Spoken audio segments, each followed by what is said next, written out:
Vamos continuar falando de saúde, porque agora eu peço a sua atenção para um assunto bem importante. A gente vai contar tudo sobre uma doença autoimune crônica que afeta o sistema nervoso central e, consequentemente, o cérebro e a medula espinhal. É a esclerose múltipla. Desde 2014, há 10 anos, este mês ganhou a cor para aumentar a conscientização desse problema, a cor laranja. E é um problema que se manifesta em jovens adultos em todo o mundo. Se chama, então, Campanha do Agosto Laranja. Para a gente entender melhor sobre essa doença, convidamos o médico neurologista João Natel, que está aqui comigo do meu ladinho. Boa tarde, doutor. Bem-vindo. Boa tarde, obrigado pelo convite e pela oportunidade. Doutor, por que a esclerose múltipla é uma doença de jovem? Ela é uma doença que acomete mais as mulheres jovens de 15 a 35, 40 anos de idade. Essa é a característica epidemiológica dela. Tem um dado muito interessante que essa doença ela é muito relacionada com a geografia. As pessoas que moram em lugares mais frios, próximo dos polos, têm mais tendência a ter essa doença do que as pessoas que moram em regiões mais quentes. Há bases genéticas também.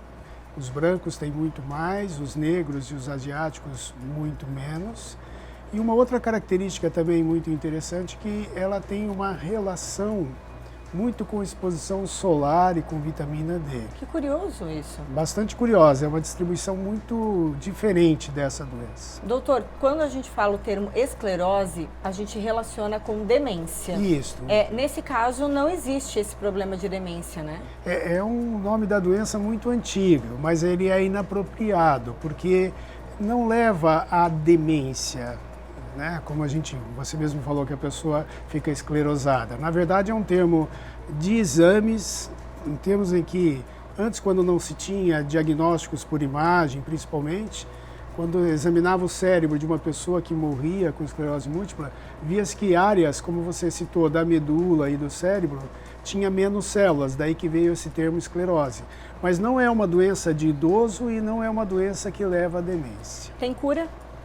Controle, ela não tem cura. Isso é um dado bem importante, talvez o laranja da campanha é o alerta. Ou seja, por se tratar de uma doença ainda não muito frequente, rara, só para você ter uma ideia, no nível do Equador é 1 a 2 pessoas por 100 mil. Nossa, é alta incidência. Não, até que é baixo. Assim, países nórdicos, na Noruega que eu visitei, que era um país frio. Que é mais frio, isso. Tinha mais doentes internados com esclerose múltipla do que com AVC. É mesmo? Exatamente. Então existe essa relação, como a gente comentou bem no início. Dessas pesquisas que apontaram, então, que regiões mais frias, brancos, né, com uma maior incidência, né? Talvez uma menor exposição ao sol, vitamina D baixa, maior facilidade a infecções virais, até um vírus relacionado com isso, que se chama Epstein-Barr, que cada vez mais tem ganhado importância.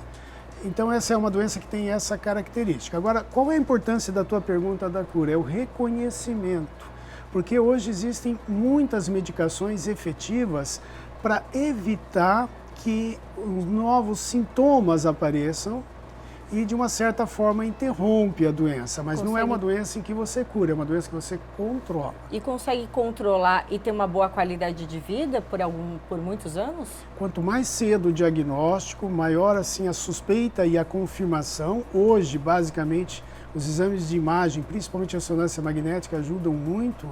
Maior a chance de você fazer um tratamento que se chama imunológico, que vai afetar algumas partes da imunidade do indivíduo, diminuindo um pouquinho essa imunidade e evitando que novos sintomas apareçam. Sim, então é uma doença que você tem um controle bastante bom. Doutor Natel, a gente tem como evitar? Basicamente, não se sabe a causa dessa doença ainda, né? Então, quais são os outros fatores de risco?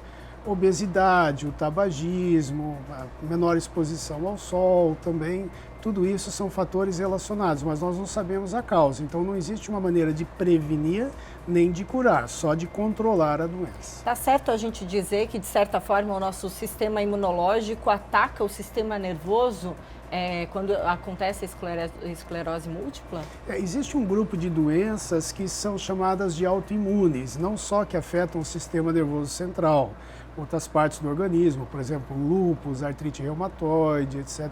Então, não Não se sabe por que o nosso corpo ele passa a não reconhecer partes nossas e começa a atacar, inflamando essas partes. O que é a esclerose múltipla? As células cerebrais e a medula espinhal têm conexões através, como se fossem cabos, como se fossem fios. Esses fios eles têm uma capa, como se fosse assim um fio elétrico, com uma capa. Essa capa é uma capa de mielina. Então, as nossas células do sistema autoimune, do sistema imunológico, não passam mais a reconhecer como nossa essas células e começam a descascar estes cabos, impedindo a comunicação de uma célula para outra. Costumeiramente, os sintomas mais comuns de esclerose múltipla, em jovens, como a gente comentou, é perda da visão, enxergar duplo, perda do equilíbrio, paralisia nas pernas, controle inadequado da urina, das fezes, que são as apresentações mais comuns. Ia perguntar exatamente desses sintomas. E tem muita gente que não dá bola para esses sintomas, vai ignorando ele com o tempo, e aí só faz o diagnóstico de uma esclerose múltipla mais tarde, depois dos 35? É muito interessante essa doença, porque ela, na maioria dos casos, ela funciona assim. Quando o paciente tem um sintoma, por exemplo, uma perda visual, não é? O meu olho direito perdeu a visão, não assim instantaneamente, por semanas, por meses, isso nós chamamos de um surto, teve um sintoma. A partir deste surto, o comportamento desta doença, se não controlada, se não tratada, é descascar os nervos em outros lugares. Então, passa a ter, por exemplo, um problema na medula. Outros problemas vão aparecendo, então. Isso, então ela é espalhada em várias regiões do cérebro, espalhada no tempo. Essa é a apresentação mais comum. Então, se eu não reconheço, eu deixo acumular cada vez mais lesões. Então, se eu tenho uma alta carga dessas lesões, fica difícil depois o tratamento, a recuperação. Doutor Natel, qual é o alerta que a gente pode fazer, aproveitando o agosto laranja, para chamar a atenção para esse tema? É muito importante, então, o reconhecimento dos principais sinais e sintomas, como a gente comentou em pessoas jovens, de perda visual, visão dupla, dificuldade para caminhar, dificuldade de equilíbrio, alterações de sensibilidade nas pernas, no controle da urina e das fezes. Procure rapidamente um auxílio, né, uma investigação. Exames de imagem podem ajudar. Fundamental. Hoje, basicamente, o diagnóstico de esclerose múltipla é feita com ressonância magnética. Então, a ressonância magnética, muitas vezes, veja que interessante, o paciente tem um problema no olho, mas a própria imagem já mostra em outros lugares que a doença não deu nenhuma clínica, mas já esteve presente. E quando ela está muito ativa, os remédios hoje todos estão disponíveis no governo, todos são gratuitos e distribuídos pelo SUS, é muito importante. Então, quanto mais precoce o diagnóstico e o tratamento, menor vai ser o impacto dessa doença. Certamente. Doutor, muito obrigada pela presença aqui no Ver Mais, trazendo sempre esclarecimentos sobre temas muito relevantes da área, né, da neurologia, né, e especialmente aí sobre esclerose múltipla.